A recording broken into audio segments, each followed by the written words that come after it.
I love Vault Hunters. And I love U7. The recent update that came out and they pushed, I've been having a lot of fun just delving into it. But people don't actually know what's actually in U7, don't really know how to go about it. And Iskall hasn't really put out an update video pertaining to it, or really at all. The best you can do is look at VODs and stuff, but that's kind of boring. So why don't I do it for you guys? You're welcome. I'll be doing the best I can with my stupid speech impediments and everything, and my inability to talk, to explain everything, all the big changes, mainly two, that happen in U7, and some minor ones that you should know about. So, let's start with the vault tools. So, about vault tools, let's quickly go over the legacy items. If you had like a vault pickaxe or whatever before, they're a legacy item now. But about that, they're not used in the vault because they don't break spawners, they don't break chests, they don't break coins, nothing. And oh, that immortality gem you had on it is useless now, and you can't repair it. I know, it sucks. So what can you do with this pickaxe? Well, you can juice it down if you want, you can burn it in the overworld if you want, and all the gems that you had before, which are also deprecated like the Benetite jewel and everything, can be juiced as well. Yay! No more storage clog and all that jazz. With that out of the way, let's really get into the change. First of all, tool vise, scrap it out, throw it in the lava, whatever you want. It's not used anymore. What you really want is the tool station, which is actually crafted really easily with 4 driftwood, a crafting table, and 3 chromatic iron. 2 of which can actually be found in the overworld. Obviously, the crafting table, you just make it, and the chromatic iron is found deep within the depths of the caves. But the driftwood, however, you're going to need to run your first vault. But if you play this update before U7, you're fine. It's for the players who haven't actually played this mod pack. I'm looking at you. I know it's going to be a little confusing. Just it's okay. It's okay. It's going to be okay. I promise. So once we right click it, we see 9 tiers of tools and 5 of them in each group. With this one being 25 or 20, 35, 50, 65, 80, and 90. All of them look the same. 9 minus speed, 4000, 96 durability, and whatever kind of tool you have, picking, shoveling, hammer, whatever. But what changes is the amount of repairs and the capacity they can hold. Wait, what the hell's capacity? What the fuck are you saying to me? Well, I'll get to that in a minute. But these tools are basically simple. Pick is a pick, axe is an axe, shovel is a shovel, hammers are 3x3 that you can just dig out with, and sickles are just shears. So, going to the whole capacity thing, you're going to need to get your hands on jewels, and they come in 4 types. A chipped, flawed, flawless, and perfect. Going from 1, 2, 3, 4, like, modifiers, I guess you would say. And they should having their own kind of size. If you really want to find a jewel, you can get them in gilded chests. Kind of semi-uncommonly, it depending if you're lucky or not. Treasure rooms, which by the way, don't ever do, and don't try to go for that at all. Even though they might give you like perfect jewels, they may not be that good. You can also find them in the black market for about 500-600 shards, and the bounty table, depending on your level, as a reward. But you can also craft them by getting a Rutoic silver ingot, about 2 of them, which are crafted with a perfect voodoo die and a silver scrap, 2 gemstones which you can find in the wooden chest as an omega item, or you can actually scrap down the jewels, and some bronze. As you go, you get a jewel. Now, these jewels, you actually apply to your pickaxe. Simple like this. So, as you note, that the size is actually cut from the capacity. So, once I use this specific jewel, I have 73 capacity left to put on it. You really want to aim for lower size jewels, because the higher size is going to take a lot of your capacity and you're not going to have any more room. Of course, once you get to higher types of the tiers, you can have a little bit more wiggle room to play with. So the higher gems won't really hurt you that much, but again, it's best to min-max that size. Another thing you should note is all the chests and the coins have affinities now.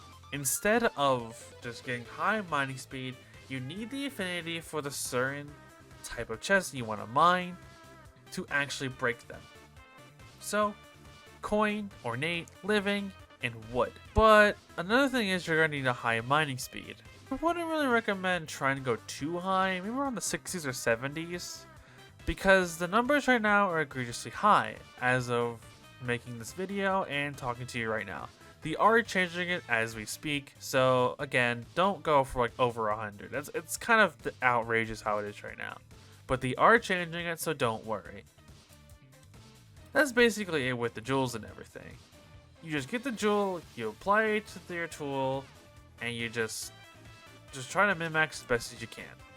Oh, actually one more thing. If you actually want to use immortality, this is how you're going to make your pick unbreakable in the overworld now, is with immortality, and 100% equals pure immortality. Magnets are the next change, one of the biggest ones as well. This is more controversial to some people, but I'm only here to give you what they do now. Not my opinion, but if you really want to know my opinion, I like it. I don't really care, I like it.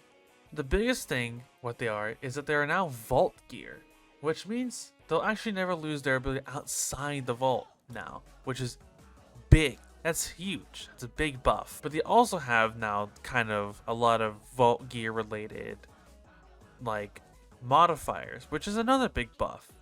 If you had a magnet on you before this update in your little belt slot, or just anywhere in general, they become a level 0 unidentified magnet.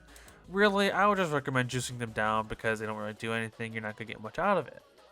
But if you really want to use a magnet right now, you totally can. Go for it. So, if they're unidentified, does that mean they're vault gear and they can be found? Well, yes, they're vault gear, but can they be found in ornate chests? Yes, they can. Well, that's about it. Or you can craft them for 9 magnetite, 1 vault gold, 5 diamond, another ingot, and vault plating. But the magnetite change has increased from chromatic steel and 8 raw mag, which is a lot. And they also roll from Scrappy to Omega, and they have their own kind of prefixes. But those prefixes can be really good. And the higher your level is, the better the tiers will be, just like normal gear. Now with the other changes to this update, one of them is the Bounty Pearl.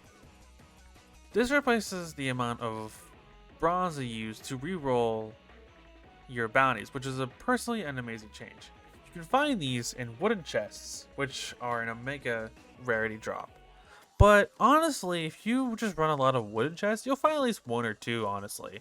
It's not really that bad. So, again, a really good personal change I like. No more wasting your cash on this stuff. You can now waste more on gear crafting. Another thing they've added are lost bounties, which you find in treasure sand in the treasure rooms. Once you get one and you right click your bounty table, you have them permanently active, and they give you better rewards than your normal bounties. What's even better is that they actually are permanently active, and you can actually have another one active while you're at it. So you can knock 2 birds with 1 stone, which is again amazing.